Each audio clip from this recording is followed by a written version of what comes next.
सांस लेना भी कैसी आदत है, जिए जाना भी क्या रिवायत है। कोई आहट नहीं बदन में कहीं, कोई साया नहीं है आँखों में।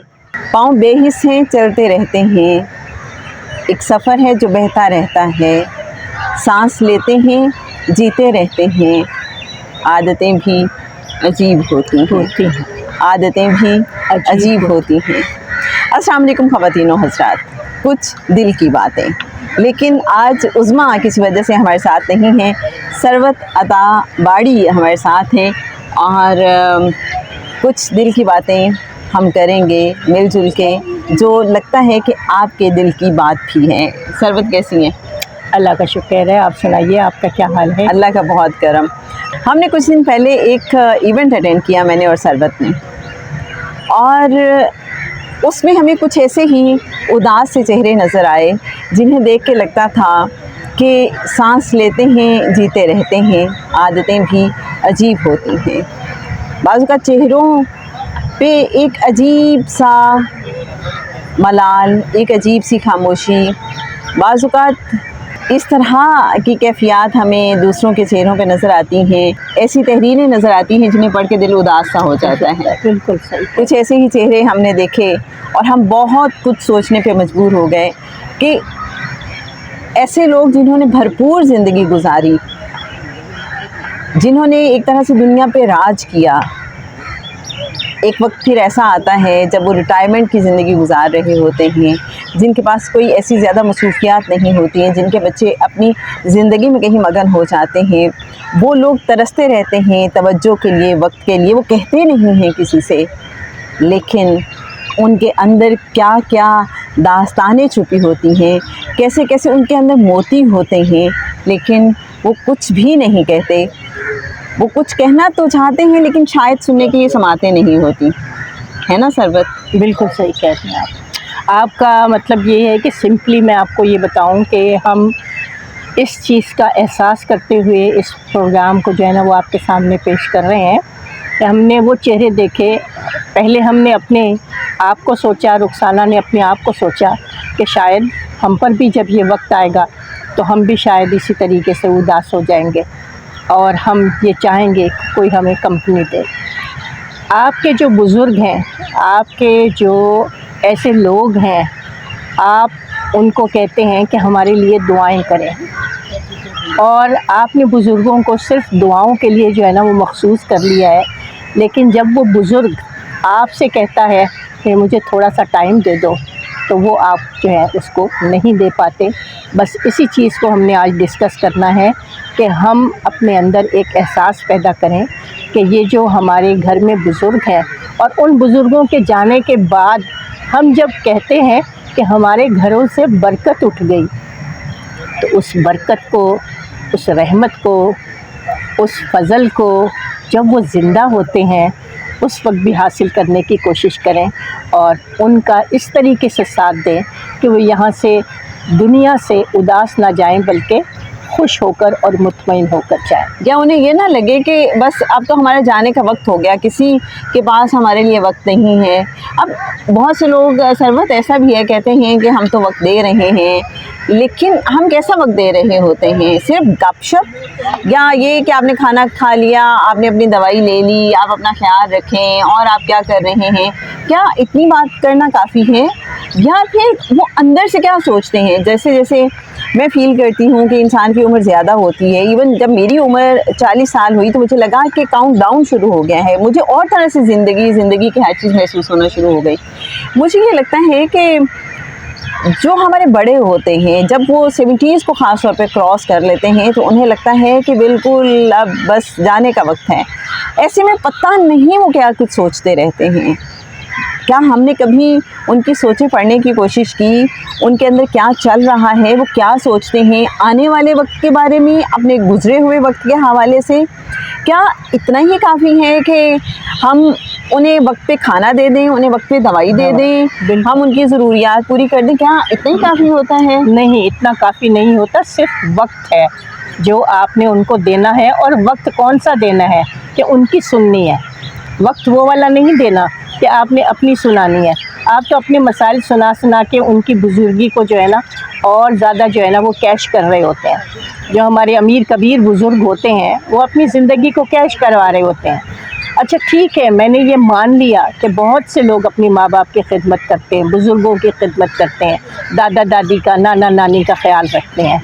फिर देखें कुछ ना कुछ तो ऐसे मसाइल हैं ना कि ये लोग उन घरों में कहाँ चले जाते हैं जिनको हम ओल्ड हाउसेस बोलते हैं।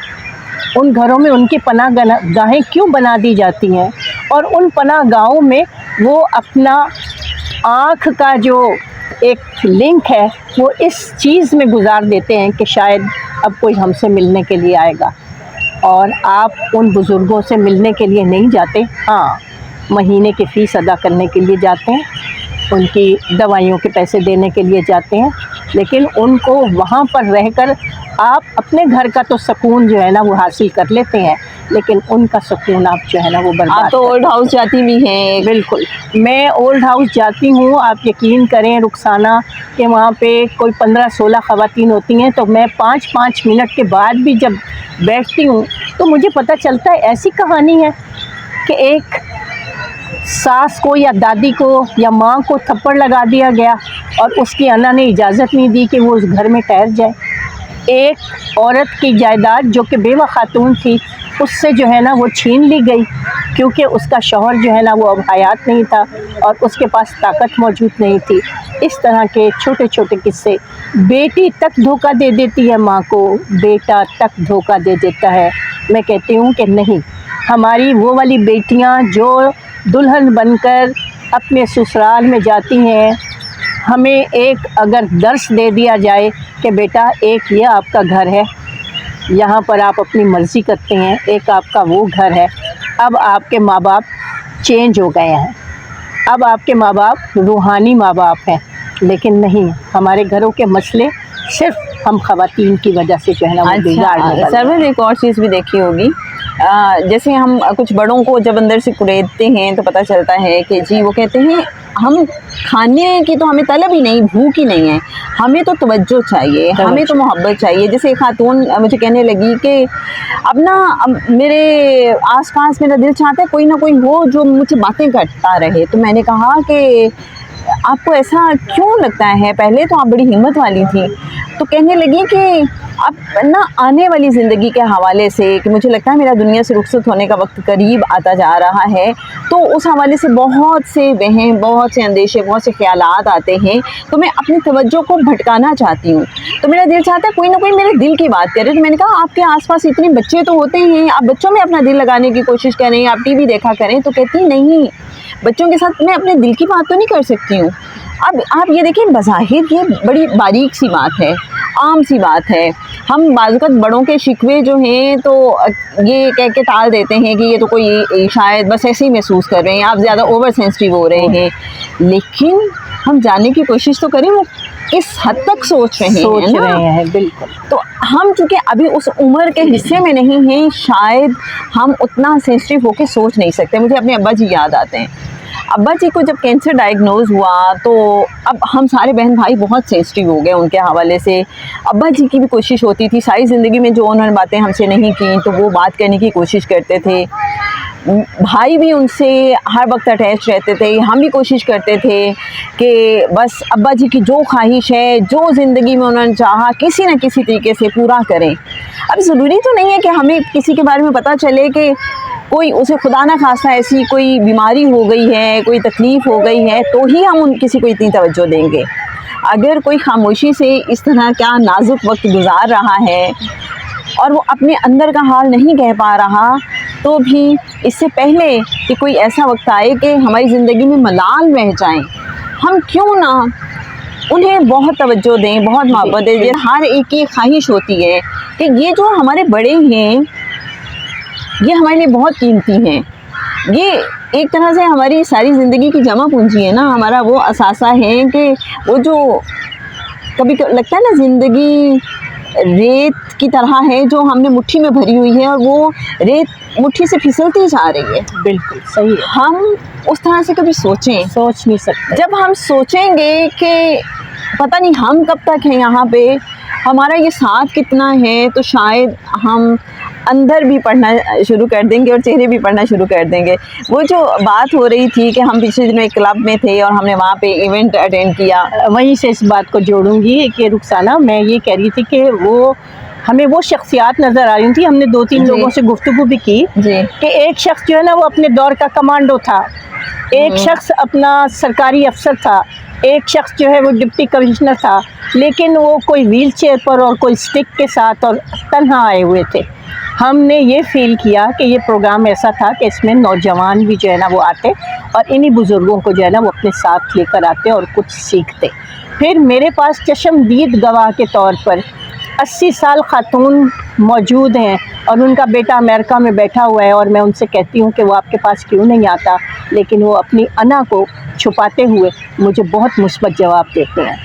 एक खातून है जिन्होंने अपने सारे बच्चों को ब्याह दिया, अकेली खातून है वो भी। और इसी तरीके से मेरे पास ओल्ड हाउसेस की और वैसे, और मेरी रुखसाना मैं आपको बताऊं कि मेरी फ्रेंडशिप जो है इस मुआशरे में, मुझे अपनी एज के लोग नहीं भाते। मुझसे जो ज़्यादा एज के लोग हैं ना, वो मुझे बहुत मज़ा आता है कि मैं उनके पास जाऊं, कुछ थोड़ा सा कुछ किसी वक्त खजूरें ले जाऊं, किसी वक्त जो है ना वो उनके लिए बिस्किट ले जाऊं, किसी वो उसी से इतने खुश हो जाते हैं।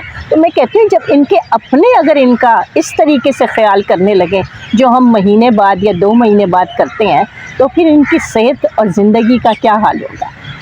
अंधेरा गहरा होता जा रहा है और हम इस वक्त एक ऐसी जगह पे मौजूद हैं जो बहुत ही खूबसूरत है और इस वक्त तो इसका इम्पेक्ट बहुत ही बढ़ गया।